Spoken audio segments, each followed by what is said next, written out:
Hello friends, வாங்க இன்றைக்கி ஒரு லன்ச் ரெசிபி வந்து ரெடி பண்ணலாம். அதுக்கு வந்து நான் எண்ணெய் ஊற்றிருக்கேன். எண்ணெய் நல்லா காயட்டும். இந்த ஸ்டேஜில் வந்து ஒரு சின்ன பல்லாரி எடுத்து கட் பண்ணி வச்சுருக்கிறேன். அதையும் இதோடு சேர்த்துடலாம். மொச்சப்பயிறு வந்து ஆல்ரெடி வேக வச்சு எடுத்து வச்சுருக்கிறேன். அதை வச்சு நம்ம வந்து ஒரு வெரைட்டி ரைஸ் வந்து ரெடி பண்ணலாம். ஸோ வெங்காயம் வந்து கம்மியாக போட்டால் போதும். இதுக்கு 2 தக்காளி பழம் வந்து போட்டிருக்கேன். அதையும் சேர்த்து நல்லா மிக்ஸ் பண்ணிக்கிடுவோம்.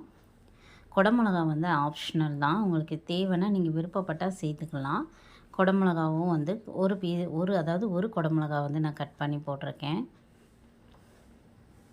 இப்படி நல்லா மிக்ஸ் பண்ணிக்கோங்க. மொச்சையை வந்து ஆல்ரெடி வந்து குக்கரில் வந்து வேக வச்சு எடுத்து வச்சுட்டேன்.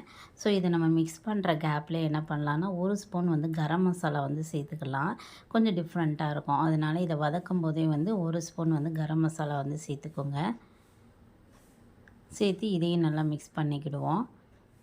சேர்த்துட்டு 1 ஸ்பூன் வந்து மல்லி, 1 ஸ்பூன் வந்து சில்லி பவுடர்.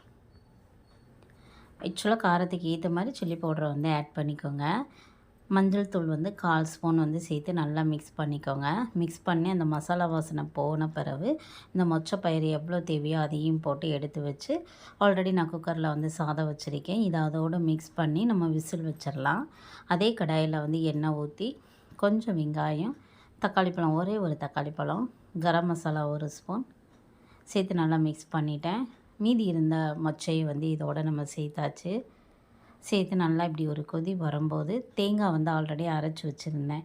அதுக்கு முன்னாடி வந்து மசால் வந்து 1 ஸ்பூன் சேர்த்துக்கோங்க. சேர்த்துட்டு தேங்காயையும் இதோடு சேர்த்து அரைச்சி ஊற்றி நல்லா கிளறி எடுத்து வச்சுருங்க. ஒரு டேஸ்டியான வெரைட்டி ரைஸ் வந்து ரெடி ஆயிடுச்சு. ட்ரை பண்ணி பாருங்கள். பிடிச்சிருந்துச்சுன்னா லைக் பண்ணுங்கள், சப்ஸ்கிரைப்